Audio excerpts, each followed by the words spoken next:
subscribe channel saya, anda boleh berbuat demikian dengan menekan button subscribe di bawah dan tekan loceng untuk dapatkan notifikasi dan update daripada saya. Sebelum kita bermula, sila sediakan peralatan berikut seperti buku catatan, pen atau pensel untuk kita mencatat ataupun mengambil nota ringkas yang terdapat dalam video ini. Okey? Assalamualaikum dan selamat sejahtera. Selamat datang ke channel Ajirah TV. Bersama saya Cikgu Ajirah dalam segmen Bahasa Melayu.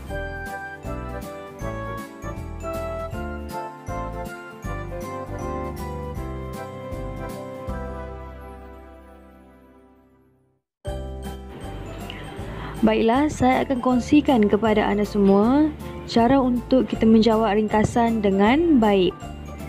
Terdapat beberapa langkah yang saya akan berikan.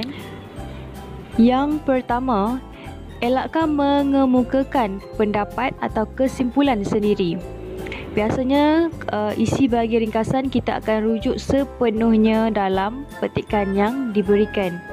Dan elakkan untuk memberi pendapat kerana ringkasan kita akan guna sepenuhnya daripada petikan dan ambil isi daripada petikan yang diberikan.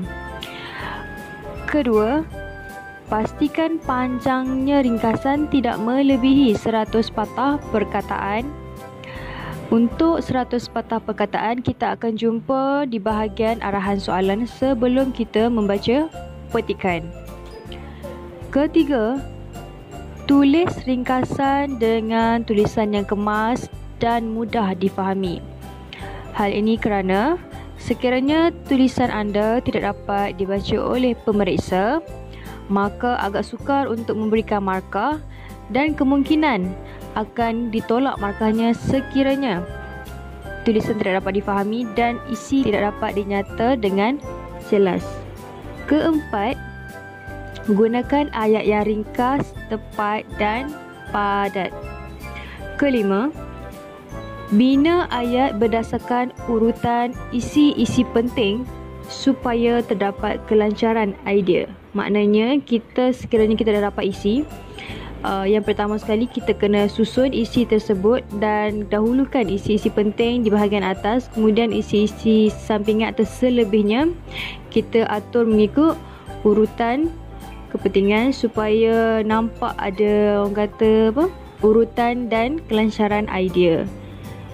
Yang keenam, sebaik-baiknya satu isi penting ditulis dalam satu ayat sahaja. Tidak boleh dipotong-potong isi. Maknanya kalau dah jumpa 5 isi, jangan kita panjang-panjangkan ataupun memberikan contoh yang tidak penting di situ. Kalau sekiranya kita jumpa isi yang penting itu 2, tulis hanya 2 sahaja. Maknanya satu isi penting ditulis dalam satu ayat sahaja. Tidak boleh ditulis dalam 2-3 ayat kerana masalahnya nanti dia akan melebihi patah perkataan yang ditetapkan. Okey. Saya harap ini jelas untuk menghasilkan ringkasan yang baik.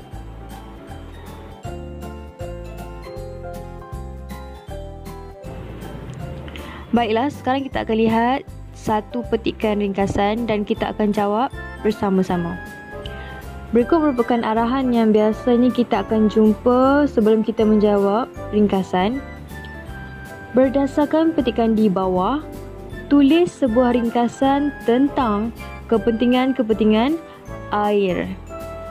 Panjang ringkasan anda hendaklah 80 sehingga 100 patah perkataan. Lihat kata kunci di arahan ini, kita perlu mencari kepentingan air sahaja dan kita juga perlu ingat bahawa ringkasan ini hanya perlu 80 sehingga 100 patah perkataan sahaja.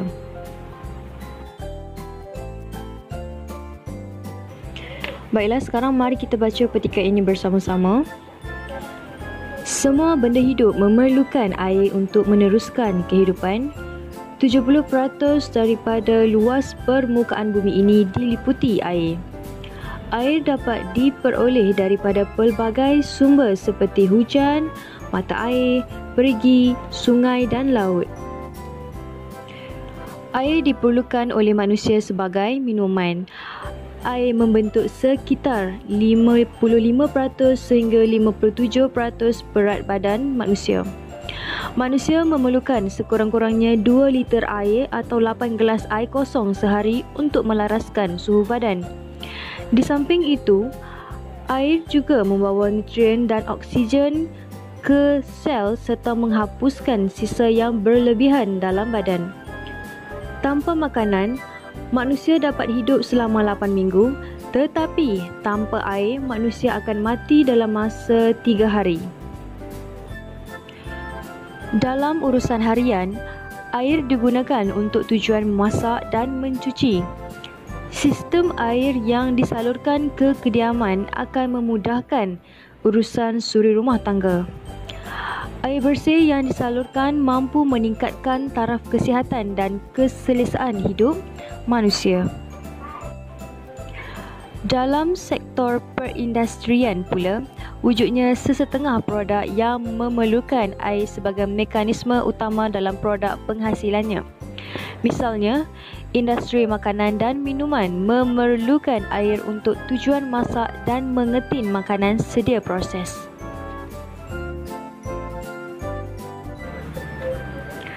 Air tidak kurang pentingnya dalam sektor pertanian dan perladangan bagi menyuburkan tanah dan tanaman. Tanah dan tumbuhan amat memerlukan air untuk hidup dan terus subur. Kegarapan dan jumlah penggunaan air merupakan antara aspek utama yang menjamin pembesaran hasil pertanian dengan baiknya. Air turut berperanan penting bagi menjana tenaga hidroelektrik. Air diempangkan untuk menggerakkan turbin bagi menjana tenaga hidroelektrik. Dengan penjanaan tersebut, bekalan tenaga elektrik yang murah dapat disalurkan ke kawasan kediaman, premis perniagaan, pejabat dan sebagainya. Kesimpulannya, air mempunyai pelbagai manfaat. Oleh hal yang demikian, setiap orang hendaklah menghargai air dan menggunakan air dengan sebaik-baiknya. Elakkan pembaziran air dan hindari aktiviti yang boleh mencemarkan sumber air.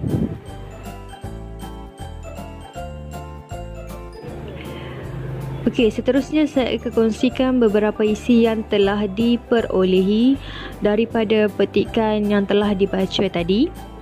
Terdapat 8 isi keseluruhannya.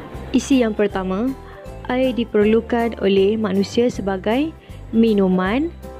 Isi yang kedua, manusia memerlukan sekurang-kurangnya 2 liter air atau 8 gelas air kosong sehari untuk melaraskan suhu badan. Untuk isi ini yang kedua, kita akan ambil kepentingan air untuk melaraskan suhu badan sahaja. Isi yang ketiga, membawa nutrien dan oksigen ke sel serta menghapuskan sisa yang berlebihan ke dalam badan. Isi yang keempat, dalam urusan harian, air diperlukan untuk tujuan masak dan mencuci. Isi yang kelima, air bersih yang disalurkan mampu meningkatkan taraf kesihatan dan keselesaan hidup manusia.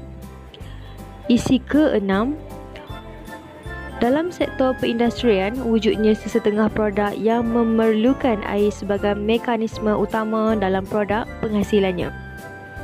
Sebaik-baiknya kita perlu mengambil isi ringkas sahaja. Sekiranya ayat tersebut panjang, anda perlu mengambil isi sahaja. Penguraian ataupun ayat pengenalan di hadapannya tidak perlu ambil. Hal ini bertujuan untuk menjimatkan patah perkataan supaya tidak melebihi had patah perkataan yang telah ditetapkan. Isi yang ketujuh, air tidak kurang pentingnya dalam sektor pertanian dan perladangan bagi menyuburkan tanah dan tanaman. Isi yang ke-8, air turut berperanan penting bagi menjana tenaga hidroelektrik. Isi-isi yang telah diperolehi perlu disenaraikan dan diletakkan dalam satu perenggan. Kita perlu membuat jawapan dan menghasilkan satu ringkasan yang lengkap dengan penanda wacana. Okey, contoh jawapan. Air sangat penting kepada manusia sebagai minuman. Air juga berfungsi untuk melaraskan suhu badan, membawa nutrien, oksigen ke sel serta menghapuskan sisa yang berlebihan ke dalam badan. Selain itu, air digunakan untuk tujuan memasak dan mencuci dalam urusan harian. Tambahan pula, air yang bersih mampu meningkatkan taraf kesihatan dan keselesaan hidup manusia. Sementara itu, dalam sektor perindustrian, air penting untuk memproses sesuatu produk. Seterusnya, air dapat menyuburkan tanaman dan tanah. Air juga berperanan penting untuk menjana tenaga. Akhir sekali, air berperanan penting bagi menjanakan tenaga hidroelektrik. Setelah selesai menulis isi-isi penting dalam satu perenggan, jangan lupa untuk letakkan bilangan patah perkataan di bahagian bawah sekali, di bahagian kanan.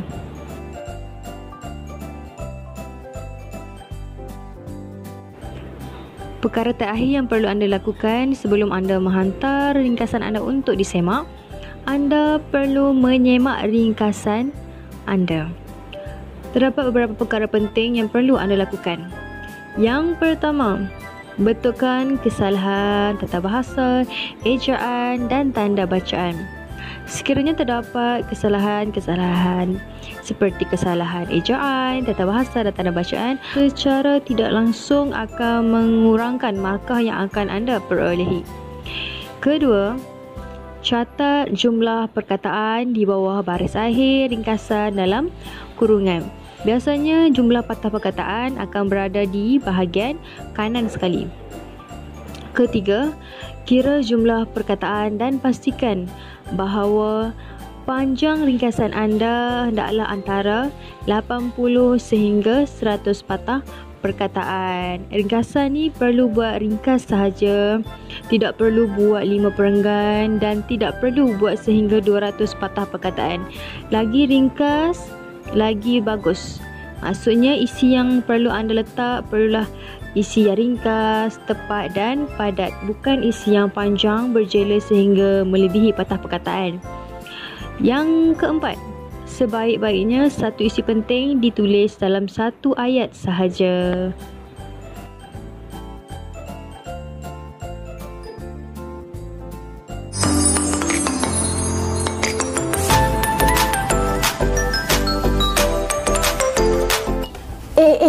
Sebelum saya terlupa, ingat study biar smart. Bye.